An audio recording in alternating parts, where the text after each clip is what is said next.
Dombey and Son, by Charles Dickens. Chapter 50. Mr. Toots's Complaint. There was an empty room above stairs at the wooden midshipman's, which in days of yore had been Walter's bedroom. Walter, rousing up the captain betimes in the morning, proposed that they should carry thither such furniture out of the little parlour as would grace it best, so that Florence might take possession of it when she rose. As nothing could be more agreeable to Captain Cuttle than making himself very red and short of breath in such a cause, he turned to, as he himself said, with a will.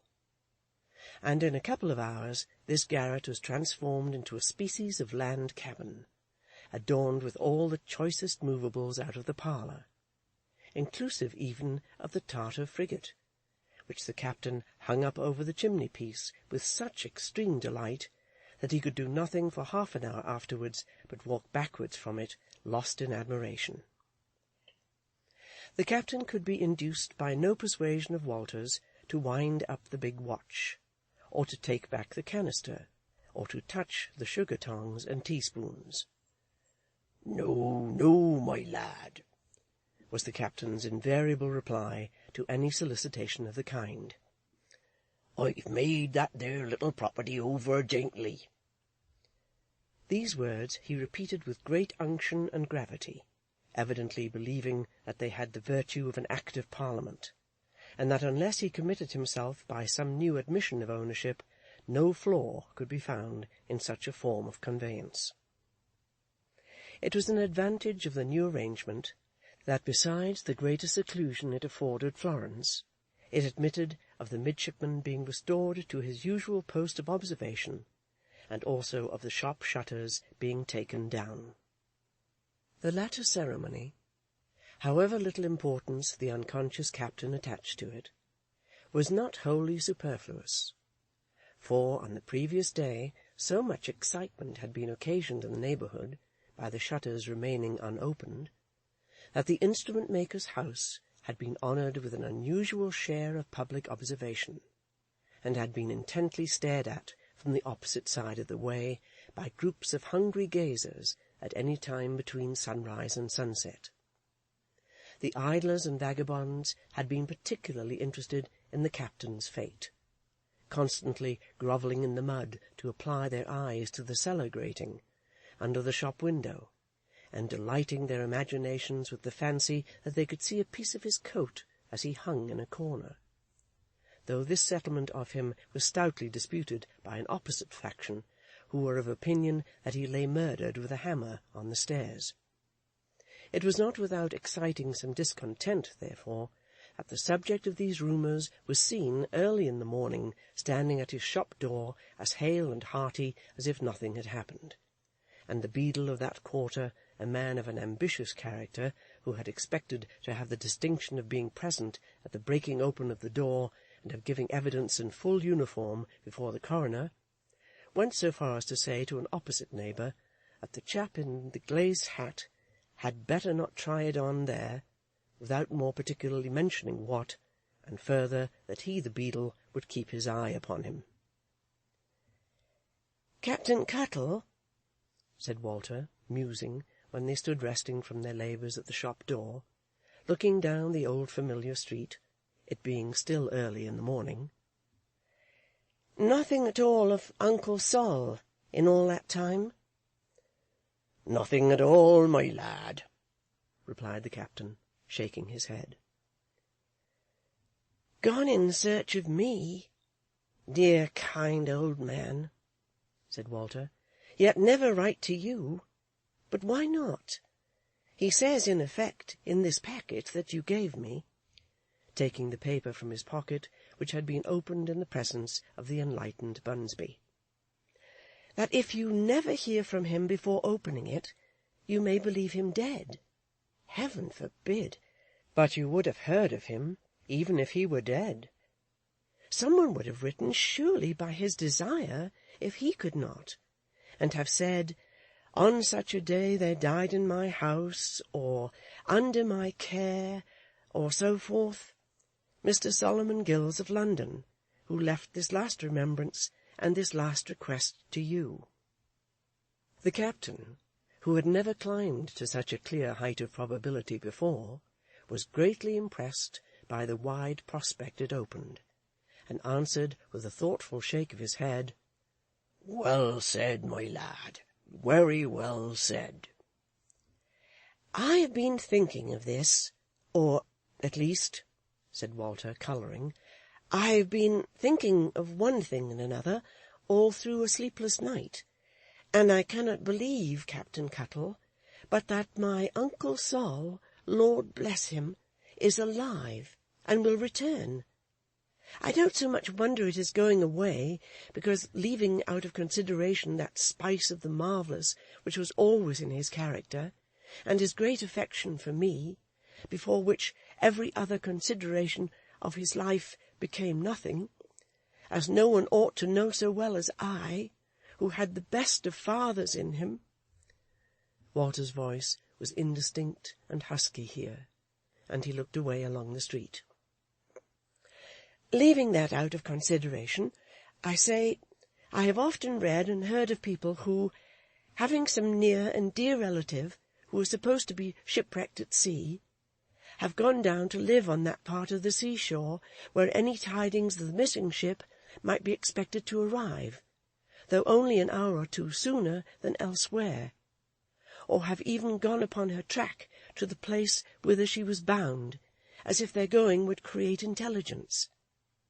I think I should do such a thing myself, as soon as another, or sooner than many, perhaps. But why my uncle shouldn't write to you, when he so clearly intended to do so, or how he should die abroad, and you not know it through some other hand, I cannot make out." Captain Cuttle observed, with a shake of his head, that Jack Bunsby himself hadn't made it out, and that he was a man as could give a pretty taut opinion too. "If my uncle had been a heedless young man, likely to be entrapped by jovial company to some drinking place, where he was to be got rid of for the sake of what money he might have about him," said Walter, "or if he had been a reckless sailor, going ashore with 2 or 3 months' pay in his pocket, I could understand his disappearing and leaving no trace behind. But being what he was, and is, I hope, I can't believe it." "Waller, my lad," inquired the captain, wistfully eyeing him as he pondered and pondered, "what do you make of it, then?" "Captain Cuttle," returned Walter, "I don't know what to make of it. I suppose he never has written. There is no doubt about that." "If so be as Sol Gills wrote, my lad," replied the captain argumentatively, "where's his dispatch?" "Say that he entrusted it to some private hand," suggested Walter, "and that it has been forgotten, or carelessly thrown aside, or lost. Even that is more probable to me than the other event. In short, I not only cannot bear to contemplate that other event, Captain Cuttle, but I can't, and won't." "Hope, you see, Waller," said the captain sagely. "Hope, it's that as animates you. Hope is a buoy, for which you overhaul your little wobbler. Sentimental division, but, Lord, my lad, like any other buoy, it only floats, it can't be steered nowhere. Along with the figurehead of hope," said the captain, "there's a anchor. But what's the good of my having an anchor, if I can't find no bottom to let it go in?" Captain Cuttle said this rather in his character of a sagacious citizen and householder, bound to impart a morsel from his stores of wisdom to an inexperienced youth, than in his own proper person. Indeed, his face was quite luminous as he spoke, with new hope, caught from Walter, and he appropriately concluded by slapping him on the back and saying with enthusiasm, "Hoorah, my lad! Individually, I'm of your opinion." Walter, with this cheerful laugh, returned the salutation, and said, "Only one word more about my uncle at present, Captain Cuttle. I suppose it is impossible that he can have written in the ordinary course, by mail packet or ship letter, you understand?" "Aye, aye, my lad," said the captain approvingly. "And that you have missed the letter, anyhow?" "Why, Waller," said the captain, turning his eyes upon him with a faint approach to a severe expression, "ain't I been on the look-out for any tidings of that man of science, old Sol Gills, your uncle, day and night, ever since I lost him? Ain't my heart been heavy and watchful always, along of him and you? Sleeping and waking ain't I been upon my post, and wouldn't I scorn to quit it while this here midshipman held together?" "Yes, Captain Cuttle," replied Walter, grasping his hand. "I know you would, and I know how faithful and earnest all you say and feel is. I am sure of it. You don't doubt that I am as sure of it as I am that my foot is again upon this doorstep, or that I again have hold of this true hand, do you?" "No, no, Waller," returned the captain, with his beaming face. "I'll hazard no more conjectures," said Walter, fervently shaking the hard hand of the captain, who shook his with no less good will. "All I will add is, Heaven forbid that I should touch my uncle's possessions, Captain Cuttle.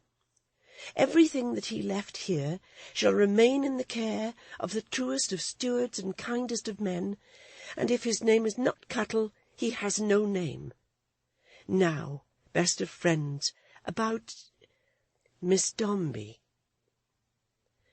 There was a change in Walter's manner as he came to these two words, and when he uttered them, all his confidence and cheerfulness appeared to have deserted him.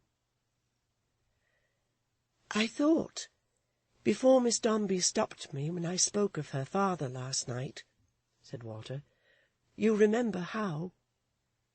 The captain well remembered, and shook his head.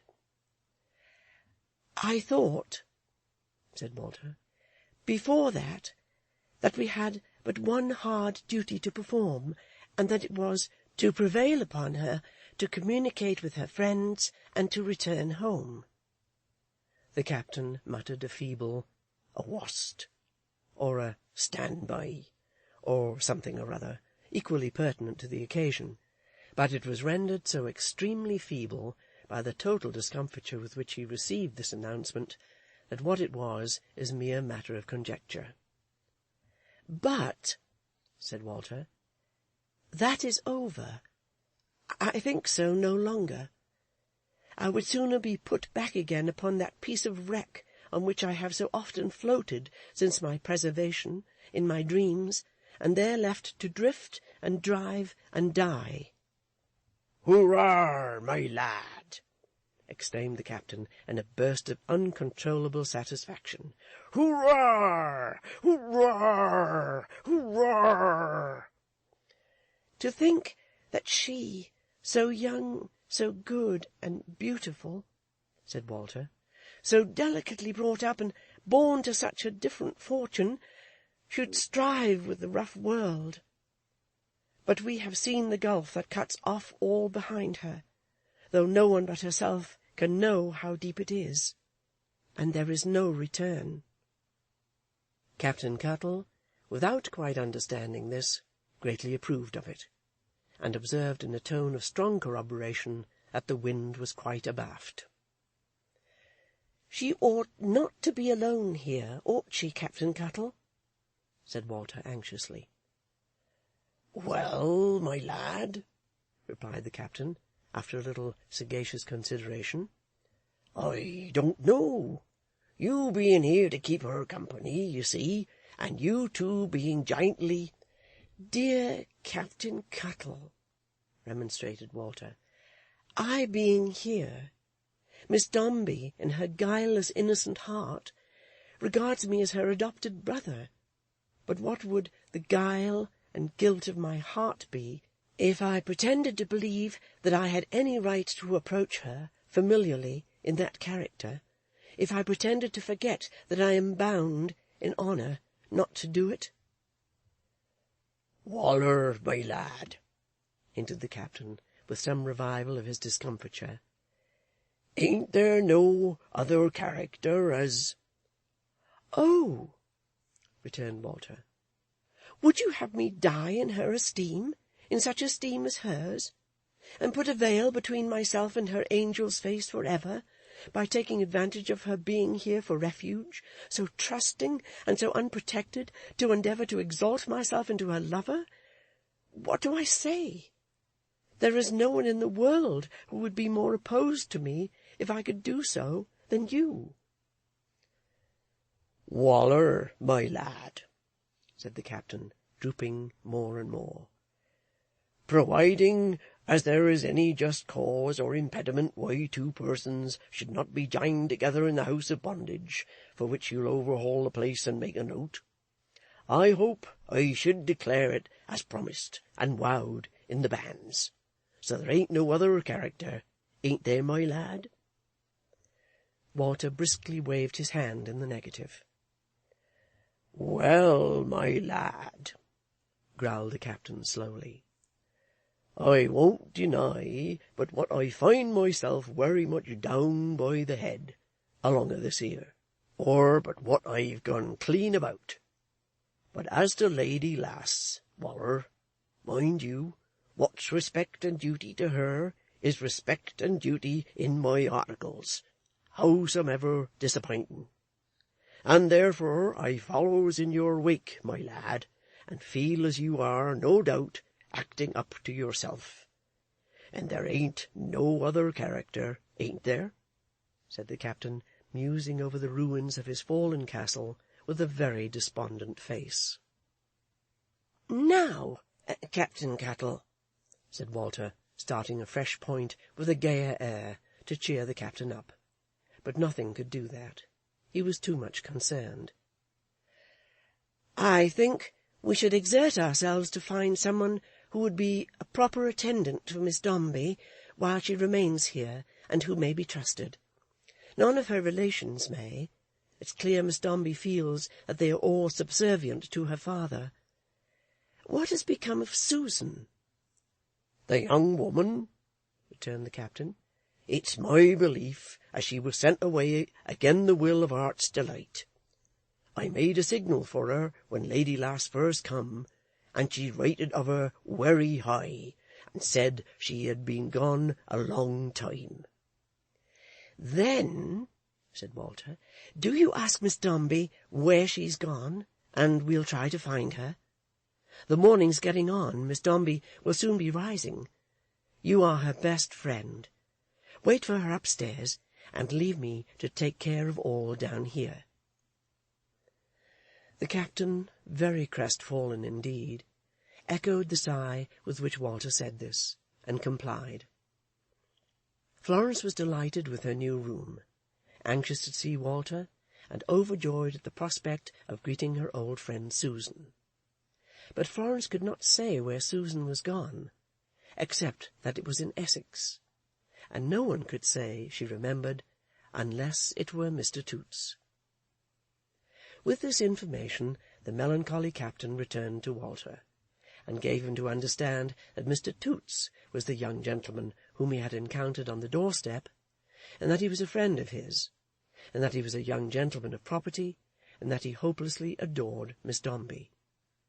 The captain also related how the intelligence of Walter's supposed fate had first made him acquainted with Mr. Toots, and how there was solemn treaty and compact between them, that Mr. Toots should be mute upon the subject of his love. The question then was whether Florence could trust Mr. Toots, and Florence saying with a smile, "Oh, yes," with her whole heart, it became important to find out where Mr. Toots lived. This Florence didn't know, and the captain had forgotten, and the captain was telling Walter, in the little parlour, that Mr. Toots was sure to be there soon, when in came Mr. Toots himself. "Captain Gills," said Mr. Toots, rushing into the parlour without any ceremony, "I'm in a state of mind bordering on distraction." Mr. Toots had discharged those words as from a mortar before he observed Walter, whom he recognised with what may be described as a chuckle of misery.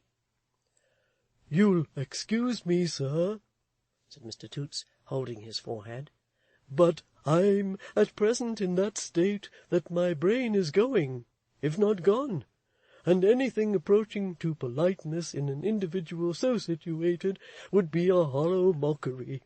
Captain Gills, I beg to request the favour of a private interview." "Why, brother," returned the captain, taking him by the hand, "you are the man as we was on the look-out for." "Oh, Captain Gills," said Mr. Toots, "what a look-out that must be, of which I am the object. I haven't dared to shave. I'm in that rash state. I haven't had my clothes brushed.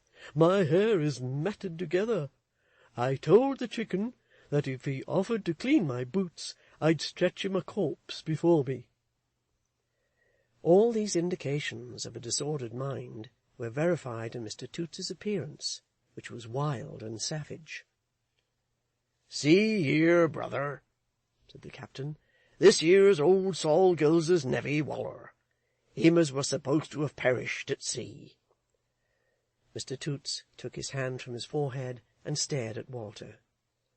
"Good gracious me," stammered Mr. Toots. "What a complication of misery! How do you do? I'm afraid you must have got very wet. Captain Gills, will you allow me a word in the shop?" He took the captain by the coat, and going out with him, whispered, "That, then, Captain Gills, is the party you spoke of when you said that he and Miss Dombey were made for one another?" "Why, aye, my lad," replied the disconsolate captain. "I was of that mind once." "And at this time?" exclaimed Mr. Toots, with his hand to his forehead again. "Of all others, a hated rival. At least he ain't a hated rival," said Mr. Toots, stopping short on second thoughts and taking away his hand. "What should I hate him for?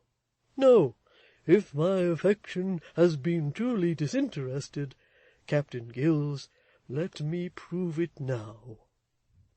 Mr. Toots shot back abruptly into the parlour, and said, wringing Walter by the hand, "How-de-do? I hope you didn't take any cold. I shall be very glad if you'll give me the pleasure of your acquaintance. I wish you many happy returns of the day, upon my word and honour," said Mr. Toots, warming as he became better acquainted with Walter's face and figure. "I'm very glad to see you." "Thank you, heartily," said Walter. "I couldn't desire a more genuine and genial welcome." "Couldn't you, though?" said Mr. Toots, still shaking his hand. "It's very kind of you. I'm much obliged to you. How-de-do? I hope you left everybody quite well over that is, upon wherever you came from last, you know." All these good wishes and better intentions Walter responded to manfully. "Captain Gills," said Mr. Toots, "I should wish to be strictly honourable, but trust I may be allowed now to allude to a certain subject that—" "Aye, aye, my lad," returned the captain. "Freely, freely." "Then, Captain Gills," said Mr. Toots, "and Lieutenant Walters, are you aware that the most dreadful circumstances have been happening at Mr. Dombey's house, and that Miss Dombey herself has left her father, who, in my opinion," said Mr. Toots, with great excitement, "is a brute, that it would be a flattery to call a marble monument, or a bird of prey, and that she is not to be found and is gone no one knows where?" "May I ask how you heard this?" inquired Walter. "Lieutenant Walters," said Mr. Toots, who had arrived at that appellation by a process peculiar to himself, probably by jumbling up his Christian name with the seafaring profession, and supposing some relationship between him and the captain, which would extend, as a matter of course, to their titles. "Lieutenant Walters, I can have no objection to make a straightforward reply. The fact is, that feeling extremely interested in everything that relates to Miss Dombey, not for any selfish reason, Lieutenant Walters, for I am well aware that the most able thing I could do for all parties would be to put an end to my existence, which can only be regarded as an inconvenience. I have been in the habit of bestowing a trifle now and then upon a footman, a most respectable young man of the name of Towlinson, who has lived in the family some time, and Towlinson informed me yesterday evening that this was the state of things, since which, Captain Gills and Lieutenant Walters, I have been perfectly frantic, and have been lying down on the sofa all night, the ruin you behold." "Mr. Toots," said Walter, "I am happy to be able to relieve your mind. Pray calm yourself. Miss Dombey is safe and well." "Sir!" cried Mr. Toots, starting from his chair and shaking hands with him anew. "The relief is so excessive and unspeakable that if you were to tell me now that Miss Dombey was married even, I could smile. Yes, Captain Gills," said Mr. Toots, appealing to him, "upon my soul and body, I really think, whatever I might do to myself immediately afterwards, that I could smile. I am so relieved." "It will be a greater relief and delight still to such a generous mind as yours," said Walter, not at all slow in returning his greeting, "to find that you can render service to Miss Dombey. Captain Cuttle, will you have the kindness to take Mr. Toots upstairs?" The captain beckoned to Mr. Toots, who followed him with a bewildered countenance, and, ascending to the top of the house, was introduced, without a word of preparation from his conductor, into Florence's new retreat. Poor Mr. Toots's amazement and pleasure at sight of her were such that they could find a vent in nothing but extravagance. He ran up to her, seized her hand, kissed it, dropped it, seized it again, fell upon one knee, shed tears, chuckled, and was quite regardless of his danger of being pinned by Diogenes, who, inspired by the belief that there was something hostile to his mistress in these demonstrations, worked round and round him, as if only undecided at what particular point to go in for the assault, but quite resolved to do him a fearful mischief. "Oh, Di, you bad forgetful dog! Dear Mr. Toots, I'm so rejoiced to see you." "Thank'ee," said Mr. Toots. "I'm pretty well. I'm much obliged to you, Miss Dombey. I hope all the family are the same." Mr. Toots said this without the least notion of what he was talking about, and sat down on a chair, staring at Florence with the liveliest contention of delight and despair going on in his face that any face could exhibit. "Captain Gills and Lieutenant Walters have mentioned, Miss Dombey," gasped Mr. Toots, "that I can do you some service. If I could by any means wash out the remembrance of that day at Brighton, when I conducted myself much more like a parricide than a person of independent property," said Mr. Toots with severe self-accusation, "I should sink into the silent tomb with a gleam of joy." "Pray, Mr. Toots," said Florence, "do not wish me to forget anything in our acquaintance. I never can, believe me. You have been far too kind and good to me always."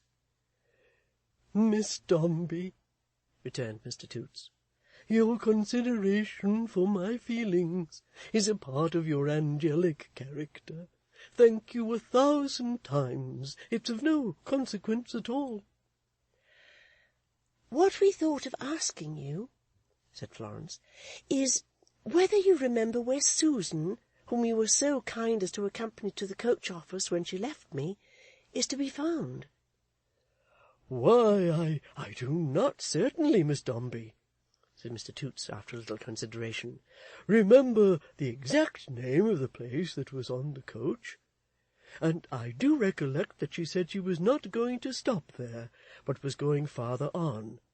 But, Miss Dombey, if your object is to find her, and to have her here, myself and the chicken will produce her, with our every dispatch that devotion on my part and great intelligence on the chicken's can ensure."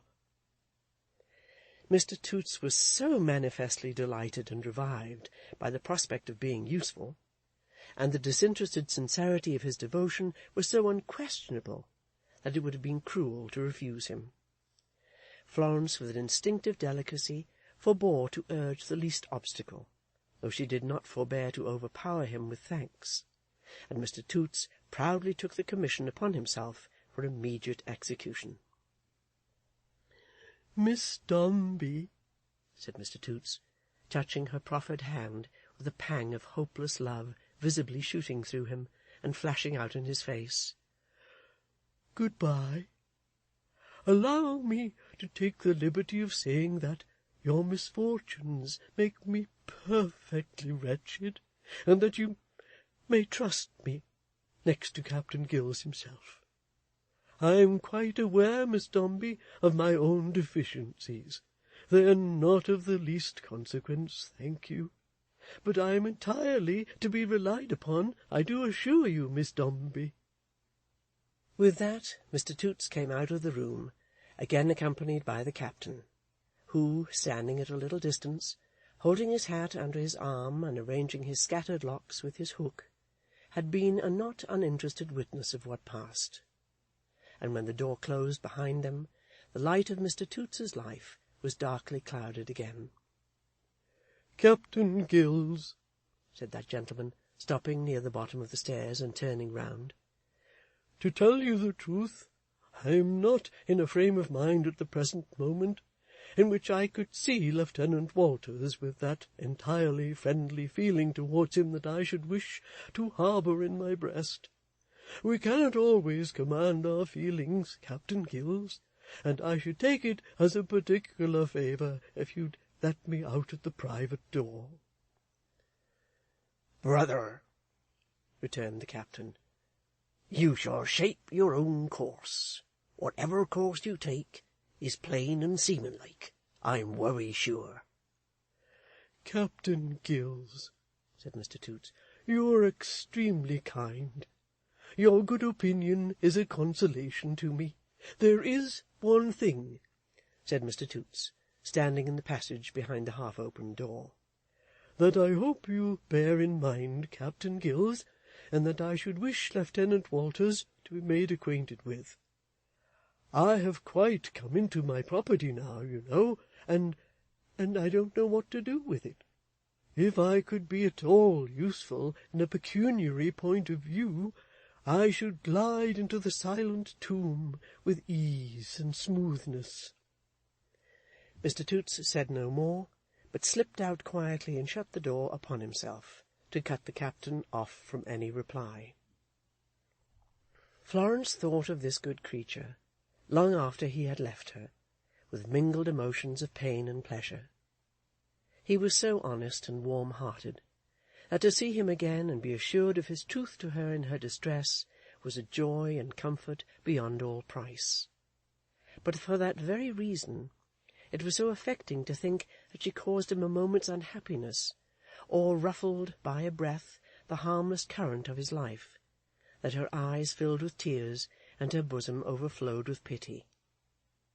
Captain Cuttle, in his different way, thought much of Mr. Toots too, and so did Walter, and when the evening came and they were all sitting together in Florence's new room, Walter praised him in a most impassioned manner, and told Florence what he had said on leaving the house, with every graceful setting off in the way of comment and appreciation that his own honesty and sympathy could surround it with. Mr. Toots did not return upon the next day, or the next, or for several days, and in the meanwhile Florence, without any new alarm, lived like a quiet bird in a cage at the top of the old instrument-maker's house. But Florence drooped and hung her head more and more plainly, as the days went on, and the expression that had been seen in the face of the dead child was often turned to the sky from her high window, as if it sought his angel out on the bright shore of which he had spoken, lying on his little bed. Florence had been weak and delicate of late, and the agitation she had undergone was not without its influences on her health. But it was no bodily illness that affected her now. She was distressed in mind, and the cause of her distress was Walter. Interested in her, anxious for her, proud and glad to serve her, and showing all this with the enthusiasm and ardour of his character, Florence saw that he avoided her. All the long day through he seldom approached her room. If she asked for him, he came, again for the moment as earnest and bright as she remembered him when she was a lost child in the staring streets. But he soon became constrained. Her quick affection was too watchful not to know it, and uneasy, and soon left her. Unsought he never came all day between the morning and the night. When the evening closed in, he was always there, and that was her happiest time, for then she half believed that the old Walter of her childhood was not changed. But even then some trivial word, look, or circumstance would show her that there was an indefinable division between them which could not be passed. And she could not but see that these revealings of a great alteration in Walter manifested themselves in despite of his utmost efforts to hide them. In his consideration for her, she thought, and in the earnestness of his desire to spare her any wound from his kind hand, he resorted to innumerable little artifices and disguises. So much the more did Florence feel the greatness of the alteration in him, so much the oftener did she weep at this estrangement of her brother. The good captain, her untiring, tender, ever-zealous friend, saw it too, Florence thought, and it pained him. He was less cheerful and hopeful than he had been at first, and would steal looks at her and Walter by turns, when they were all three together of an evening, with quite a sad face. Florence resolved at last to speak to Walter. She believed she knew now what the cause of his estrangement was, and she thought it would be a relief to her full heart, and would set him more at ease if she told him she had found it out, and quite submitted to it, and did not reproach him. It was on a certain Sunday afternoon that Florence took this resolution. The faithful captain, in an amazing shirt-collar, was sitting by her, reading with his spectacles on, and she asked him where Walter was. "I think he's down below, my lady lass," returned the captain. "I should like to speak to him," said Florence, rising hurriedly, as if to go downstairs. "I'll rouse him up here, Beauty," said the captain, "in a trice."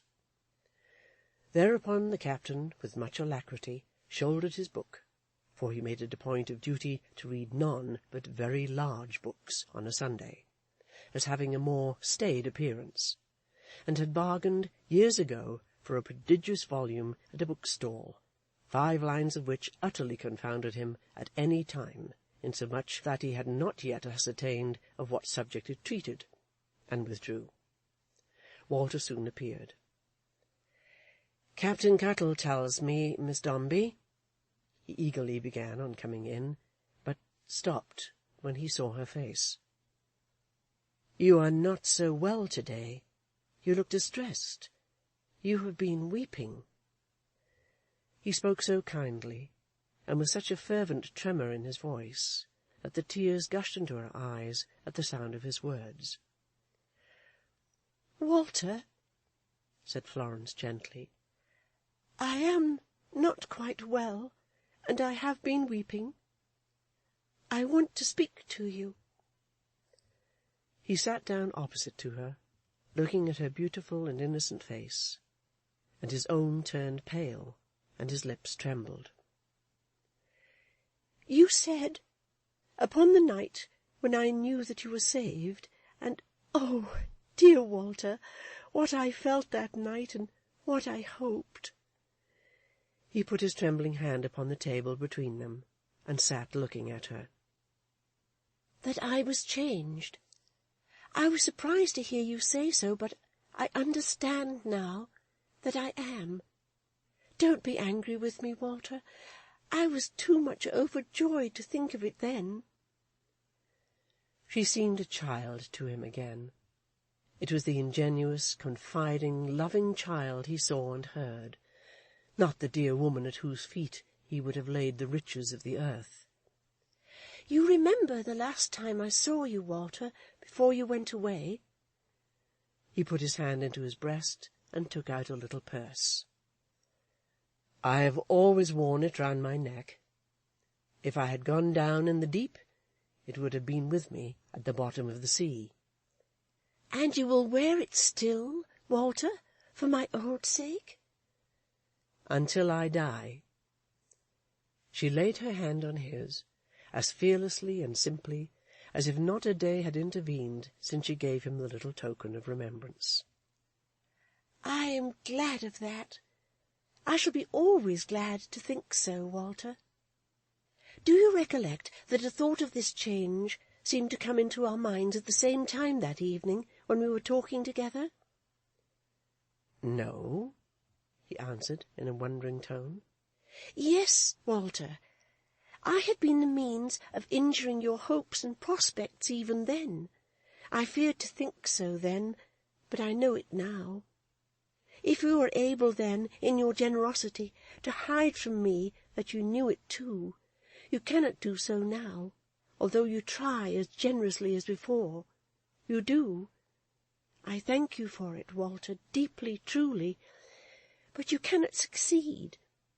You have suffered too much in your own hardships and in those of your dearest relation, quite to overlook the innocent cause of all the peril and affliction that has befallen you. You cannot quite forget me in that character, and we can be brother and sister no longer. But, dear Walter, do not think that I complain of you in this. I might have known it, ought to have known it, but forgot it in my joy. All I hope is that you may think of me less irksomely when this feeling is no more a secret one. And all I ask is, Walter, in the name of the poor child who was your sister once, that you will not struggle with yourself and pain yourself for my sake, now that I know all." Walter had looked upon her while she said this, with a face so full of wonder and amazement that it had room for nothing else. Now he caught up the hand that touched his so entreatingly, and held it between his own. "Oh, Miss Dombey," he said, "is it possible that while I have been suffering so much in striving with my sense of what is due to you, and must be rendered to you, I have made you suffer what your words disclose to me? Never, never before heaven have I thought of you but as the single bright, pure, blessed recollection of my boyhood and my youth.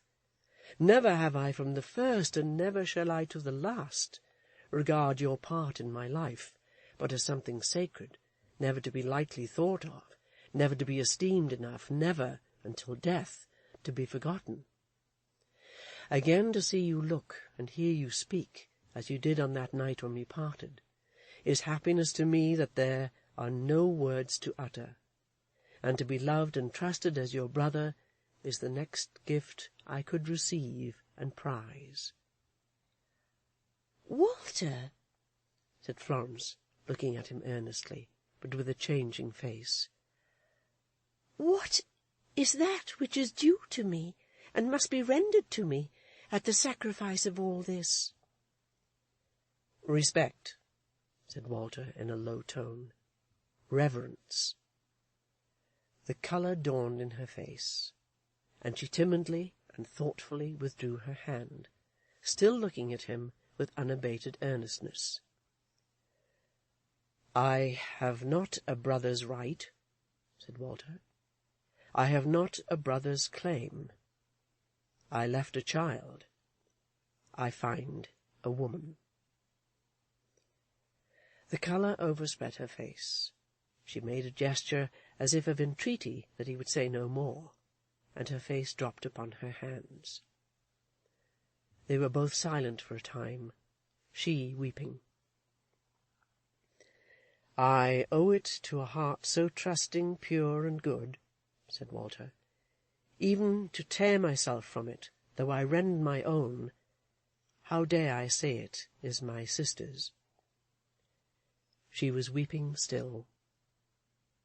"If you had been happy, surrounded as you should be by loving and admiring friends, and by all that makes the station you were born to enviable," said Walter, "and if you had called me brother then, in your affectionate remembrance of the past, I could have answered to the name from my distant place, with no inward assurance that I wronged your spotless truth by doing so. But here and now—" "Oh, thank you, Walter. Forgive my having wronged you so much. I had no one to advise me. I am quite alone." "Florence," said Walter passionately, "I am hurried on to say what I thought but a few moments ago nothing could have forced from my lips. If I had been prosperous, if I had any means or hope of being one day able to restore you to a station near your own, I would have told you that there was one name you might bestow upon me, a right above all others to protect and cherish you, that I was worthy of in nothing but the love and honour that I bore you, and in my whole heart being yours. I would have told you that it was the only claim that you could give me to defend and guard you, which I dare accept and dare assert, but that if I had that right, I would regard it as a trust so precious and so priceless that the undivided truth and fervour of my life would poorly acknowledge its worth." The head was still bent down, the tears still falling, and the bosom swelling with its sobs. "Dear Florence, dearest Florence, whom I called so in my thoughts before I could consider how presumptuous and wild it was, one last time let me call you by your own dear name, and touch this gentle hand in token of your sisterly forgetfulness of what I have said." She raised her head, and spoke to him with such a solemn sweetness in her eyes, with such a calm, bright, placid smile shining on him through her tears, with such a low, soft tremble in her frame and voice, that the innermost chords of his heart were touched, and his sight was dim as he listened. "No, Walter, I cannot forget it. I would not forget it for the world. Are you very poor?" "I am but a wanderer," said Walter, "making voyages to live across the sea. That is my calling now." "Are you soon going away again, Walter?" "Very soon." She sat looking at him for a moment, then timidly put her trembling hand in his. "If you will take me for your wife, Walter, I will love you dearly. If you will let me go with you, Walter, I will go to the world's end without fear. I can give up nothing for you. I have nothing to resign, and no one to forsake. But all my love and life shall be devoted to you, and with my last breath I will breathe your name to God, if I have sense and memory left." He caught her to his heart, and laid her cheek against his own, and now, no more repulsed, no more forlorn, she wept indeed upon the breast of her dear lover.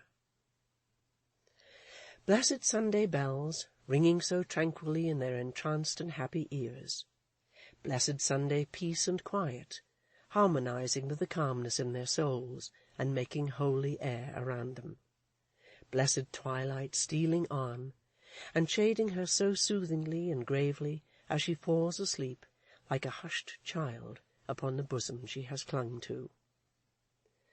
O load of love and trustfulness that lies so lightly there! I looked down on the closed eyes, Walter with a proudly tender gaze, for in all the wide, wide world they seek but thee now, only thee. The captain remained in the little parlour until it was quite dark. He took the chair on which Walter had been sitting, and looked up at the skylight, until the day, by little and little, faded away, and the stars peeped down. He lighted a candle, lighted a pipe, smoked it out, and wondered what on earth was going on upstairs, and why they didn't call him to tea. Florence came to his side while he was in the height of his wonderment. "Aye, lady lass," cried the captain. "Why, you and Waller have had a long spell of talk, my beauty." Florence put her little hand round one of the great buttons of his coat, and said, looking down into his face, "Dear Captain, I want to tell you something, if you please." The captain raised his head pretty smartly to hear what it was.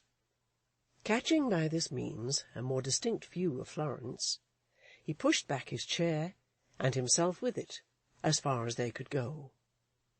"What, heart's delight!" cried the captain, suddenly elated. "Is it that?" "Yes," said Florence eagerly. "Waller, husband, that?" roared the captain, tossing up his glazed hat into the skylight. "Yes," cried Florence, laughing and crying together.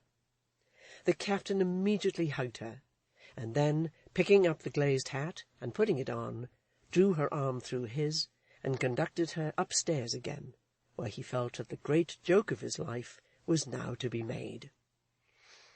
"What, Waller, my lad," said the captain, looking in at the door with his face like an amiable warming-pan. "So there ain't no other character, ain't there?" He had like to have suffocated himself with this pleasantry, which he repeated at least 40 times during tea, polishing his radiant face with the sleeve of his coat, and dabbing his head all over with his pocket-handkerchief in the intervals.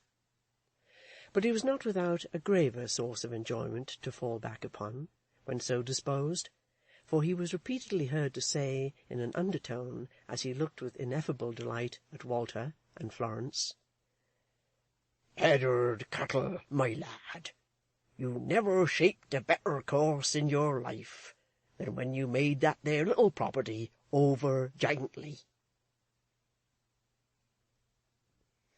End of chapter 50.